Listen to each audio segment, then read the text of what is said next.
Hello everyone, a very warm welcome to all of you to our channel. Now we are doing the chapter circulatory system class 10 का circulatory system की revision कर रहे हैं हम. एक lecture हो चुका है उसका, मतलब first part has been done. Now we are on to the second part. इसमें हम 2 marks, 3 marks और 4 marks के questions hopefully cover कर लेंगे, है ना. As I told you earlier also कि काफ़ी बड़ा ये है, तो इसको थोड़ा थोड़ा करके रिवाइज करेंगे तो ज़्यादा अच्छा है कि बच्चों को थोड़ा सा समझ में आया, वो रिटेन कर पाए.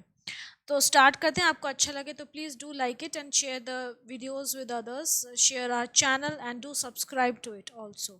चलिए स्टार्ट करते हैं 2 मार्क्स क्वेश्चन से. Circulatory system can also be called as a transport system. Do you agree? Yes, of course it can be called as a transport system, क्योंकि ये क्या ट्रांसपोर्ट करता है? CO2 को ट्रांसपोर्टेशन होती है, O2 की ट्रांसपोर्टेशन होती है, मतलब रेस्पिरेटरी गैसेस की, फिर हार्मोन्स की, मेटाबॉलिक वेस्ट की, हमारे न्यूट्रिएंट्स की, सब कुछ ट्रांसपोर्ट करता है, काफ़ी सारा स्टफ ट्रांसपोर्ट करता है. तो yes, it can be very well be referred to as a transport system. Mention 2 fluids that circulate in the body. आपके 2 मेन फ्लूइड्स जो हैं ब्लड जो कि बॉडी में सर्कुलेट करते हैं, that is the blood and the lymph fluid. Connective tissue जो हैं हमारे, दोनों ही बड़े इंपॉर्टेंट फ्लूइड्स हैं. तो इनके बारे में देखिए कि ब्लड जो है, it is a fluid connective tissue which is found is circulating inside the body within close system, मतलब वेसल्स में सर्कुलेट करता है. It is bright red in colour due to the presence of pigment haemoglobin, haem pigment जो present होता है. Lymph is the tissue fluid that flows in the lymph vessels. It is a colourless fluid. Blood और lymph में जो differences हैं वो भी आपको पता होने चाहिए कि ब्लड का जो फ्लो होता है वो बाई डायरेक्शनल होता है ना, हार्ट से सारे बॉडी ऑर्गन्स में और फिर बॉडी ऑर्गन से कलेक्ट होकर वापस हार्ट में. जबकि जो लिम्फ का फ्लो होता है वो यूनिडायरेक्शनल होता है, वो सारी बॉडी से कलेक्ट होकर लिम्फ वेसल्स के थ्रू लिम्फ को हार्ट में पोर करती हैं, लिम्फ की जो वेसल्स हैं वो, और फिर वो ब्लड में मिक्स होकर दोबारा से रीसर्क्यूलेट होता है. लिम्फ में आपके RBCs नहीं होते हैं, WBCs होते हैं, और ब्लड में आपके सारे सेल्स प्रेजेंट होते हैं. ब्लड का कलर ब्राइट रेड होता है, लिम्फ का कलर कलरलेस फ्लूइड.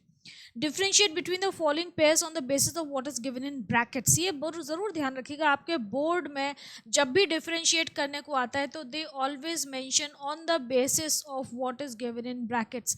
मतलब वो आपको कभी भी ना ऐसे नहीं बोल देते कि 5 डिफरेंस लिखो या 2 डिफरेंस लिखिए. They always give you specific conditions, specific situations की इसके बेसिस पे, स्पेसिफिक टर्मिनोलॉजी की इसके बेसिस पे आप डिफरेंशिएट करिए. So please keep that in mind. I have been telling you forever.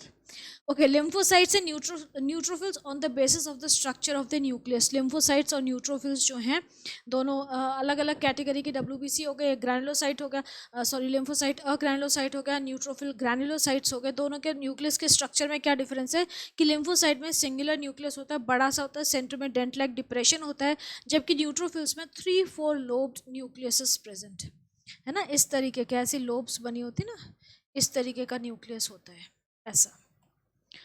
Okay, plasma and serum की कॉम्पोजिशन में आपको डिफरेंस बताना है. प्लाज्मा और सीरम की कॉम्पोजिशन में क्या डिफरेंस है कि प्लाज्मा में फाइब्रिनोजन प्रेजेंट होता है, सीरम में फाइब्रिनोजन एब्सेंट होता है. फाइब्रिनोजन की वजह से ब्लड क्लॉटिंग हो जाती है, उसके बाद जो फ्लूइड ऊज आउट करता है ना इंजरी में से, that is known as blood serum.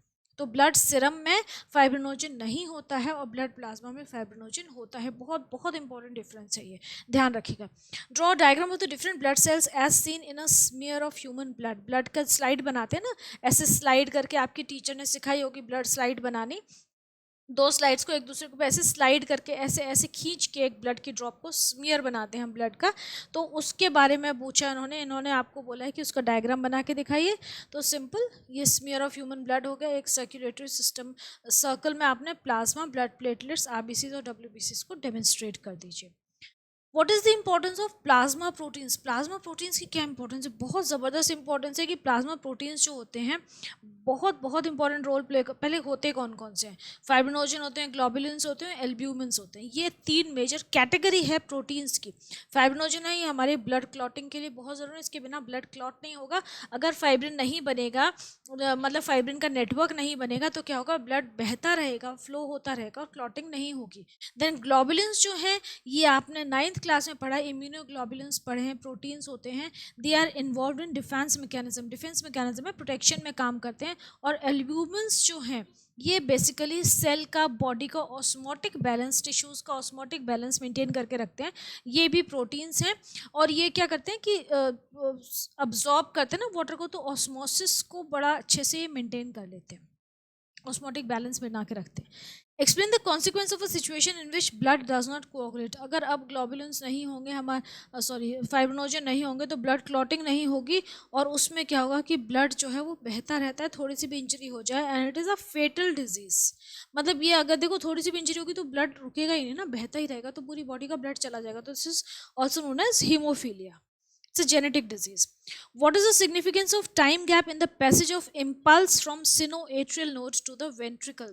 Sinoatrial node जो है आपकी ऐसे नोड से जो इम्पल्स ट्रैवल करती है वेंट्रिकल के लिए, टाइम गैप क्या है, सिग्निफिकेंस क्या है उसकी, कि ये जो टाइम गैप है ना, इसकी वजह से वेंट्रिकल्स रिलैक्स हो जाते हैं, वेंट्रिकुलर प्रेशर, वेंट्रिकल रिलैक्स हो गए, मतलब किस में आ गए, डायस्टोल में आ गए, डायस्टोल में आ गए तो उनका साइज इंक्रीज हो गया तो प्रेशर डिक्रीज हो जाएगा, and it results in the closing of सेमील्यूनर valves. सेमील्यूनर valves कौन से होते हैं? Pre-semilunar valves, they are present on both the sides of the ventricles, right ventricle और right ventricle की साइड में। देखो मैंने आपका हार्ट को एक ऐसा सिस्टमैटिक स्ट्रक्चर से बताया था ना, तो ये हो गया आपका, सॉरी, ये हो गया आपका राइट वेंट्रिकल और ये हो गया लेफ्ट वेंट्रिकल, एलवी। अब यहाँ से क्या, कौन सी ब्लड वेसल निकलती है? एओर्टा। तो यहाँ पे जहाँ पे एओर्टा निकल रही है लेफ्ट वेंट्रिकल से, यहाँ पे 3 पॉकेट शेप्ड सेमील्यूनर वाल्व्स प्रेजेंट होते हैं जिनको हम बोलते हैं एओर्टिक वाल्व्स। जहाँ से यहाँ पे कौन से कलर से करें, इस यही लेते हैं। यहाँ से राइट वेंट्रिकल से कौन सी ब्लड वेसल निकलती है? पल्मोनरी आर्टरी, जो कि इम्प्योर ब्लड लेके जा रही है लंग्स में। तो जहाँ से राइट वेंट्रिकल से जो पल्मोनरी आर्टरी निकल रही है, यहाँ पे पल्मोनरी वाल्व्स होते हैं, 3 सेमिल्यूनर पॉकेट शेप्ड वाल्व्स होते हैं, ये हो गए पल्मोनरी वाल्व्स। तो ये क्या है, back flow of blood prevent करते हैं कि बैक वेंट्रिकल से निकलने के बाद दोबारा से ब्लड वेंट्रिकल में एंटर ना कर जाए। तो एक वेंट्रिकल में इम्प्योर ब्लड है और एक में प्योर ब्लड, मतलब ऑक्सीजनेटेड ब्लड।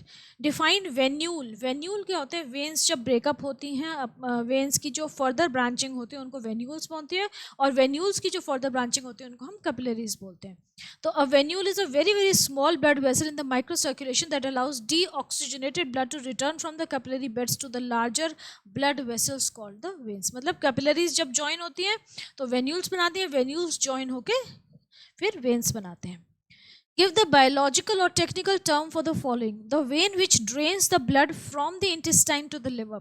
कौन सी वेन जो है इंटेस्टाइन से लिवर तक ब्लड पहुंचाती है? हमने क्या पढ़ा है कि सारी जो वेन्स होती हैं वो ऑर्गन से निकल के कहाँ जाती हैं? हार्ट में अपना ब्लड पोर करती हैं। कहाँ पे? राइट ऑरिकल में, वेना कावा के थ्रू। लेकिन ये कह रहे हैं कि ब्लड इंटेस्टाइन से लिवर में लेके जा रही है, तो वो एक ही हमारा सिस्टम है, हेपैटिक पोर्टल सिस्टम, और वेन कौन सी हो जाएगी? Hepatic portal vein. और ये क्यों करती है ये भी आगे अभी रीजनिंग के क्वेश्चंस में आपको मिल जाएगा, मैं पिछली बार भी समझा चुकी हूँ लेकिन फिर भी आगे अभी मिल जाएगा इसका answer. Blood vessels carrying blood to the left atrium, left atrium जो है आपका, ये जो है लेफ्ट एट्रियम में ब्लड जो आता है वो कहाँ से आता है? कौन सी ब्लड वेसल लेकर आती हैं? तो पल्मोनरी वेन, पल्मोनरी वेन जो कि यहाँ पे लंग्स प्रेजेंट हैं, और लंग्स में से पल्मोनरी वेन निकल के आ रही हैं, 4, 2 राइट लंग्स में से, 2 लेफ्ट लंग में से पल्मोनरी वेन निकल के आती हैं, और वो क्या करती हैं? वो प्योर ब्लड, ऑक्सीजनेटेड ब्लड को सप्लाई करती हैं। कहाँ पे? राइट, सॉरी, लेफ्ट ऑरिकल में। कहाँ सप्लाई कर रही हैं? लेफ्ट ऑरिकल में। ये जो है आपका, okay, so the blood vessels carrying blood to the left atrium is not vena cava, vena cava is wrong, it will be pulmonary vein, ठीक है, लेफ्ट एट्रियम में। अगर आपसे पूछा होता राइट एट्रियम, अगर राइट एट्रियम पूछते तब ये वेना कावा आंसर सही था। नेक्स्ट 3 मार्क्स के क्वेश्चंस पे आ गए हम। Blood is called river of life, comment. इस तरीके का क्वेश्चन कभी भी बोर्ड में नहीं आता है, लेकिन फिर भी हम देख लेते हैं। ब्लड को हम रिवर ऑफ लाइफ क्यों बोलते हैं? क्योंकि ब्लड प्लाज्मा में बहुत सारे न्यूट्रिएंट्स होते हैं, ट्रांसपोर्टेशन करता है इतने सारे न्यूट्रिएंट्स का, गैसेस का, वेस्ट मटेरियल का, हार्मोन्स का। तो ये सब पूरी बॉडी में जो सर्कुलेशन होता है उनका ब्लड के थ्रू होता है। That is why it is the river of life. Why do we consider blood as a connective tissue? Blood को कनेक्टिव टिश्यू क्यों बोलते हैं? मोबाइल कनेक्टिव टिश्यू है, मीजोडर्म से बनता है ये जो लेयर है हमारी, जो डिफ्रेंसिएशन आप पढ़ेंगे रिप्रोडक्टिव सिस्टम में। तो which consist of fibre free fluid matrix plasma and other cells, it is called so as it regularly circulates the body and takes part in transfer of materials. इस तरीके के questions आपके board में नहीं आते हैं, ये सिर्फ आपकी जनरल नॉलेज के लिए है। Define plasma, mention at least 2 functions of blood plasma. Blood plasma क्या है? It is a liquid portion of the blood slightly yellow in colour, straw coloured, pale yellow होता हम इसको बोलते हैं, या स्ट्रॉ कलर जो भूसा होता है ना स्ट्रॉ, उसके कलर का। एंड इसके फंक्शन के लिए कह रहे हैं कि please refer to page number so and so, but we are not referring. Blood plasma क्या फंक्शन बता सकते हैं कि इसमें बहुत सारे, ये अभी हमने पढ़ा ना कि इसमें इतने सारे केमिकल्स प्रेजेंट होते हैं, फिर ये हमारे जो ब्लड क्लॉटिंग होता है उसमें हेल्प करता है, क्योंकि जितने भी सारी चीज़ें ना हार्मोन्स ट्रांसपोर्ट होते हैं इसके थ्रू। तो ये सारी चीज़ें आप कोई भी ब्लड प्लाज्मा के फंक्शंस लिख सकते हैं। Name the following: the straw colored fluid part of the body that is known as plasma. Red pigment in RBCs is hemoglobin. Any two organelles absent in mature RBCs, तो mature RBCs में nucleus नहीं होता है, mitochondria नहीं होता है, endoplasmic reticulum नहीं होती है। आप कोई भी 2 लिख दीजिए। Mention the following: average life span of RBCs. Average life span क्या होता है आरबीसीज का? 120 days approximately. 2 major categories of डब्ल्यूबीसीज, ग्रैनुलोसाइट्स एंड अग्रैनुलोसाइट्स। फिर उनकी फर्दर डिविजन है ना, ग्रैनुलोसाइट्स 3 तरह के, अग्रैनुलोसाइट्स 2 तरह के, monocytes, lymphocytes. Blood cells involve in leukaemia. Leukaemia मतलब ब्लड कैंसर जो होता है वो ब्लड सेल्स कौन से होते हैं? डब्ल्यूबीसीज की वजह से होता है।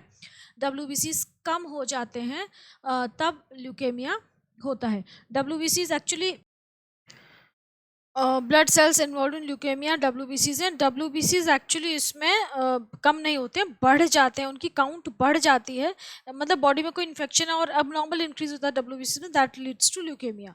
One of the ABA blood groups is sometimes called the universal donor. ABA blood group में यूनिवर्सल डोनर हम किसको बोलते हैं? ब्लड ग्रुप O को बोलते हैं, O positive. In fact which group do you think it is and why? तो group blood group O जो होता है they are universal donors. Universal donor क्यों होते हैं?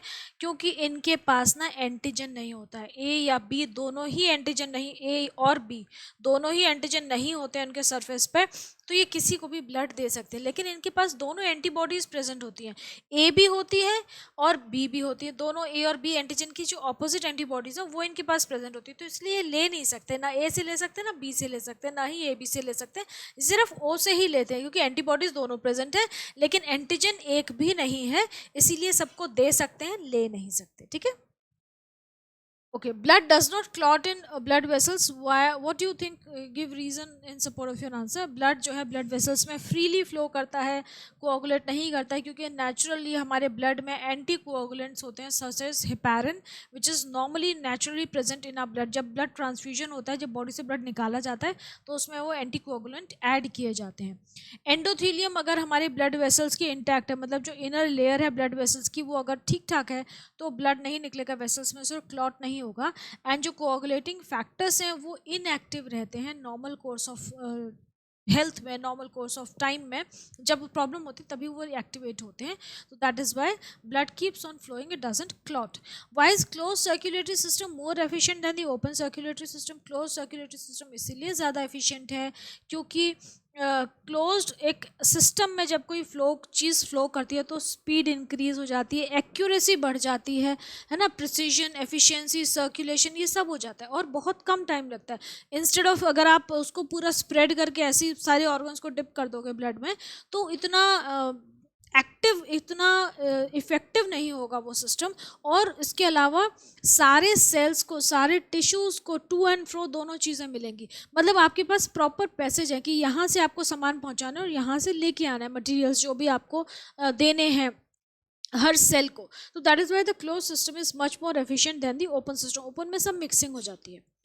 तो हमारी जो लोअर कैटेगरी ऑफ एनिमल्स है उनमें ओपन सर्कुलेटरी सिस्टम होता है, जो हायर कैटेगरी ऑफ एनिमल्स है उनमें क्लोज सर्कुलेटरी सिस्टम होता है. That is the reason. Okay, mark the odd one in each of the following series.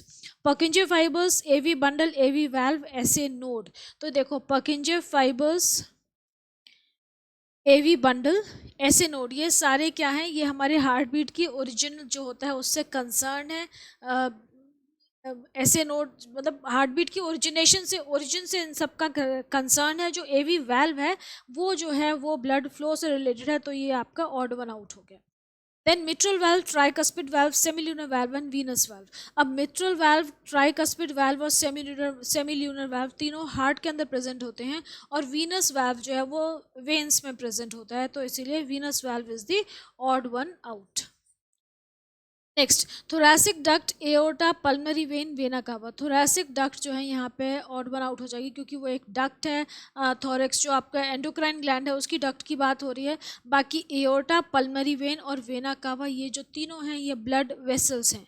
बाकी तो थोरैसिक डक्ट जो है वो डिफरेंट हो गई, ऑड वन आउट हो गया. What is the significance of hepatic portal system in the circulatory system? Hepatic portal system की significance बहुत इंपॉर्टेंट है. रीजनिंग का क्वेश्चन भी इस पे आ सकता है.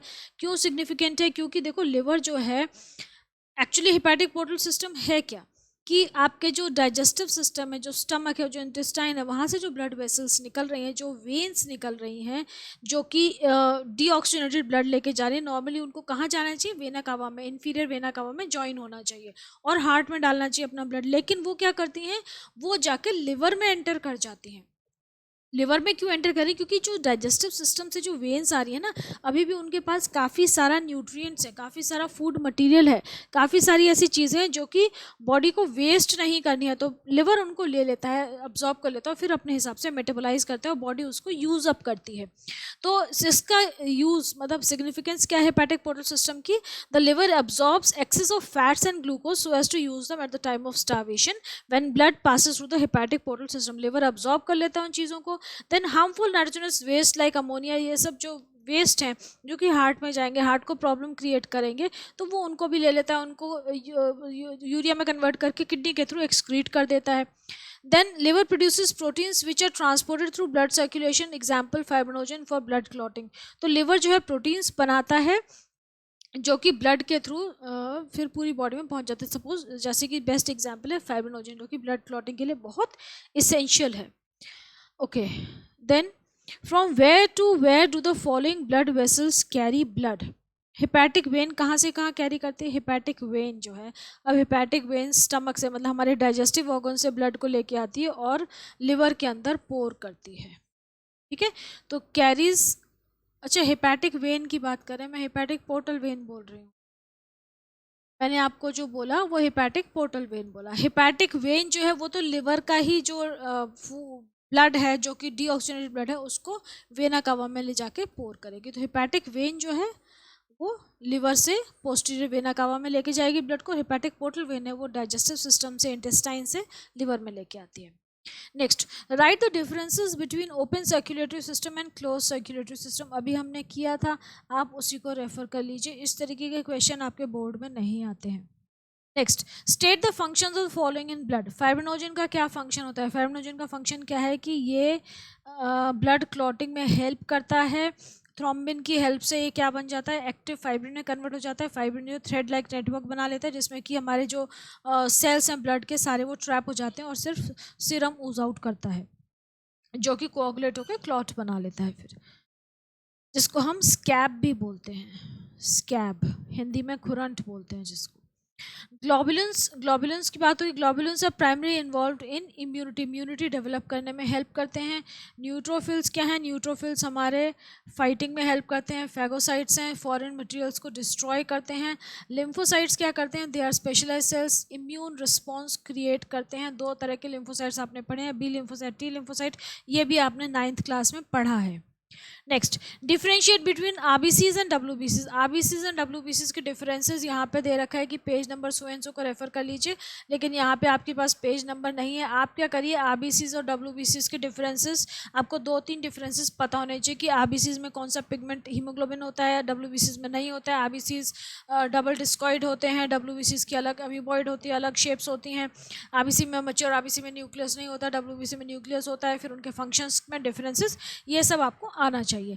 ब्लड एंड लिम्फ में क्या डिफरेंस है ये भी आपको पता होना चाहिए कि ब्लड का कलर क्या होता है, हीमोग्लोबिन की वजह से लिम्फ का कलर क्या होता है, उसमें कौन कौन से सेल्स प्रेजेंट होते हैं ब्लड में, लिम्फ में कौन कौन से सेल्स नहीं होते हैं, सिर्फ डब्ल्यूबीसीज होते हैं बाकी नहीं होते हैं।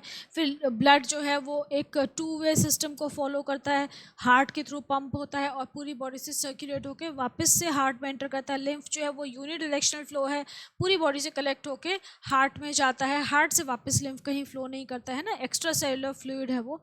तो ये सारी चीज़ें आपको एज सच पूरे डिफरेंसेस दिखने को नहीं आएंगे, किसी पर्टिकुलर पॉइंट पे डिफरेंशिएट करके, किसी पॉइंट को एज अ रेफरेंस लेके आपको डिफरेंशिएट करने को आएगा। Next, name any 4 substances transported by blood. कोई भी 4 सब्सटेंसेस आप बता दीजिए। Oxygen from lungs to the tissues, carbon dioxide from the tissues to the lungs, body waste from different body parts to the kidneys, hormones from endocrine glands to the target organs, ये सारी चीज़ें blood transport करता है। Define blood vessel.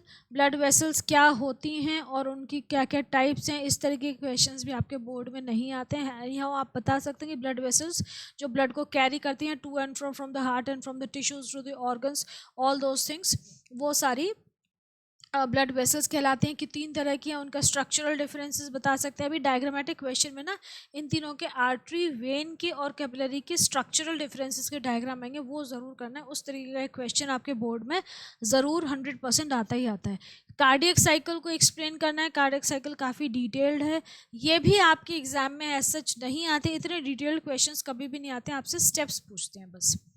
Give reason for the following. Blood reasons वाले questions आते हैं, reasoning वाले आते हैं। Blood flowing away from the stomach and intestines is put into circulation via the liver and not directly. वही बात अभी जो बताई थी कि स्टमक और इंटेस्टाइन से वो लिवर के थ्रू ब्लड को भेजते हैं, डायरेक्टली उसको वेन में पोर नहीं कर देते हैं, क्योंकि when starting from the stomach and intestine, उनके पास क्या होता है, उनके पास काफ़ी सारे न्यूट्रिएंट्स होते हैं जो कि ये लिवर को भेज देते हैं, लिवर में स्टोर हो जाते हैं वो न्यूट्रिएंट्स, और लिवर को जब बॉडी को जब ज़रूरत होती है तो लिवर उन्हें प्रोसेस करके सप्लाई कर देता है बॉडी को। अगर वो डायरेक्ट जाके वेना कावा में ज्वाइन हो जाएगी, जो हमारी स्टमक से या इंटेस्टाइन से या जो हमें कहीं डाइजेस्टिव सिस्टम से जो वेन्स निकल रही है वो डायरेक्ट अगर वेना कावा में ज्वाइन होंगी तो हमारे जो न्यूट्रिएंट्स हैं वो वेस्ट हो जाएंगे।